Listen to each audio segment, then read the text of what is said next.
രഞ്ജുവാണ് ടൂസമ്പിലേക്ക് സ്വാഗതം. വിദേശയാത്ര പോകുന്നു നിർബന്ധമായിട്ട് അറിഞ്ഞിരിക്കേണ്ട ഇൻഫർമേഷനാണ് നമ്മൾ എപ്പോഴും ഷെയർ ചെയ്യാറുള്ളത്. ഇന്ന് നമ്മൾ നോക്കുന്നത് നമ്മുടെ പാസ്പോർട്ട് മിസ്പ്ലേസ് ആയി, കളഞ്ഞുപോയി, എന്ത് ചെയ്യണം എന്നുള്ളതാണ്. ഇത് എൻ്റെ എക്സ്പീരിയൻസ് ആണ് നിങ്ങളുമായിട്ട് ഷെയർ ചെയ്യാനുള്ളത്. എൻ്റെ ഒരു കസ്റ്റമർ പാക്കേജിനായിട്ട് വന്നു. പാക്കേജൊക്കെ കണ്ടു, ഇഷ്ടപ്പെട്ടു, ഓക്കെ പറഞ്ഞു. മലേഷ്യൻ പാക്കേജ് ആയിരുന്നു.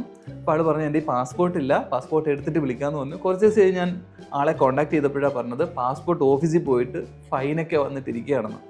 എന്താ സംഭവിച്ചതെന്ന് നമുക്ക് നോക്കാം.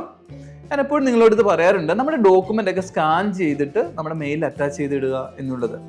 അപ്പോൾ പാസ്പോർട്ട് നമ്മുടെ ഇത് മിസ്സായി കഴിഞ്ഞാൽ ഇങ്ങനെ നമ്മുടെ സോഫ്റ്റ് കോപ്പി ഉണ്ടെങ്കിൽ അത് വെച്ചിട്ട് ഫർദർ പ്രൊസീജിയറിന് കൊടുക്കാം. അല്ലെങ്കിൽ എന്ത് ചെയ്യണമെന്ന് നോക്കാം. നമ്മുടെ പാസ്പോർട്ട് കളഞ്ഞുപോയി, നമ്മുടെ കയ്യിൽ ഇൻഫർമേഷൻ ഒന്നും ഇല്ലാന്നിരിക്കട്ടെ, നമ്മൾ നേരെ പാസ്പോർട്ട് ഓഫീസിൽ പോയിട്ട് നമുക്കറിയാവുന്ന നമ്മുടെ ഡീറ്റെയിൽസ്, നമ്മുടെ പേഴ്സണൽ ഡീറ്റെയിൽസ് കൊടുത്തു കഴിഞ്ഞാൽ അവർ പാസ്പോർട്ടിൻ്റെ ഡീറ്റെയിൽസ് തരും. അത് വെച്ചിട്ട് നമ്മൾ 2 പത്രത്തിൽ പരസ്യം കൊടുക്കണം.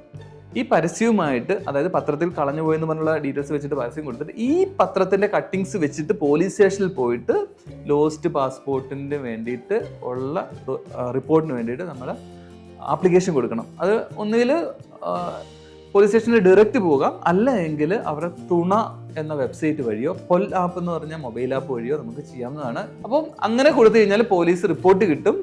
ഈ റിപ്പോർട്ടും വെച്ചിട്ട് നമ്മുടെ പാസ്പോർട്ട് റിന്യൂ ചെയ്യാനായിട്ട് ആപ്ലിക്കേഷൻ കൊടുക്കുക എന്നുള്ളതാണ്. അപ്പോൾ നമ്മുടെ കയ്യിൽ ഇതിൻ്റെ സോഫ്റ്റ് കോപ്പി ഉണ്ട് എങ്കിൽ ഈ പത്രത്തിൽ പരസ്യം ഡയറക്റ്റ് കൊടുത്താൽ മതി, പാസ്പോർട്ട് ഓഫീസിൽ പോകണ്ട. എന്നിട്ട് ഈ പത്രവുമായിട്ട് പോയിട്ട് പോലീസ് സ്റ്റേഷനിൽ പോയിട്ട് പോലീസിൻ്റെ റിപ്പോർട്ട് വാങ്ങിച്ചിട്ട് നമുക്ക് റിന്യൂവലിന് വേണ്ടി കൊടുക്കാവുന്നതാണ്. അപ്പോൾ റിന്യൂവലിന് കൊടുക്കുമ്പോൾ നമ്മൾ റിന്യൂവലിനായിട്ട് തന്നെ കൊടുക്കണം, പുതിയ പാസ്പോർട്ടായിട്ട് കൊടുക്കരുത്.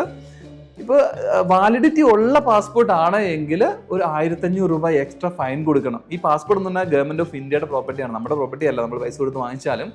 അപ്പോൾ നമ്മുടെ കയ്യിലുള്ള ലൈവായിട്ടുള്ള പാസ്പോർട്ട് ആണ് എങ്കിൽ നമ്മൾ എക്സ്ട്രാ ഫൈൻ കൊടുക്കണം. അല്ല ഇത് എക്സ്പയറി ആയതാണ് എങ്കിൽ നോർമൽ പേയ്മെൻറ്റ് മാത്രമേ ആവുന്നുള്ളൂ പാസ്പോർട്ട് റിന്യൂവലിൻ്റെ. അങ്ങനെ പാസ്പോർട്ട് റിന്യൂവലിന് കൊടുത്തിട്ട് പാസ്പോർട്ട് ഓഫീസിൽ പോയിട്ട് റിന്യൂവലിന് ബാക്കി ഡോക്യുമെൻ്റ് എല്ലാം സബ്മിറ്റ് ചെയ്ത്, നോർമൽ നമ്മൾ എങ്ങനെയാണോ സബ്മിറ്റ് ചെയ്യേണ്ടത് ആ ഡോക്യുമെൻ്റ് എല്ലാം സബ്മിറ്റ് ചെയ്തിട്ട് റിന്യൂവൽ ചെയ്ത് നമുക്ക് എടുക്കാവുന്നതാണ്.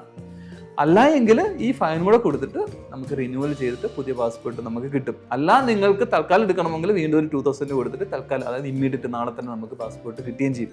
ഇതൊക്കെയാണ് നമ്മുടെ പാസ്പോർട്ട് മിസ്സായി കഴിഞ്ഞാൽ ചെയ്യേണ്ടതായിട്ടുള്ളത്. അപ്പോൾ നമ്മൾ പാസ്പോർട്ട് ഓഫീസിൽ പോയിട്ട് നമ്മുടെ പാസ്പോർട്ടിന്റെ ഡീറ്റെയിൽസ് കളക്ട് ചെയ്യുന്നു. ഈ ഡീറ്റെയിൽസ് വെച്ചിട്ട് 2 പത്രത്തിൽ പരസ്യം കൊടുക്കുന്നു. ഈ പത്രത്തിന്റെ കട്ടിങ്സ് വെച്ചിട്ട് പോലീസ് സ്റ്റേഷനിൽ പോയിട്ട് ലോസ്റ്റ് പാസ്പോർട്ടിന്റെ റിപ്പോർട്ടിന് അപ്ലൈ ചെയ്യുന്നു. ഈ റിപ്പോർട്ടുമായിട്ട് റിന്യൂവലിന് പാസ്പോർട്ട് കൊടുത്തിട്ട് നമ്മൾ അപ്പോയിൻമെന്റ് എടുത്തിട്ട് അപ്പോയിൻമെന്റ് പോയിട്ട് പാസ്പോർട്ട് റിന്യൂവൽ ചെയ്തെടുക്കുക എന്നുള്ളതാണ്. അപ്പോൾ ഇതേപോലെ ഇൻഫോർമേറ്റീവ് ആയിട്ടുള്ള ഡീറ്റെയിൽസ് ആണ് നിങ്ങളുമായിട്ട് ഷെയർ ചെയ്യുന്നത്. Okay, thank you, by.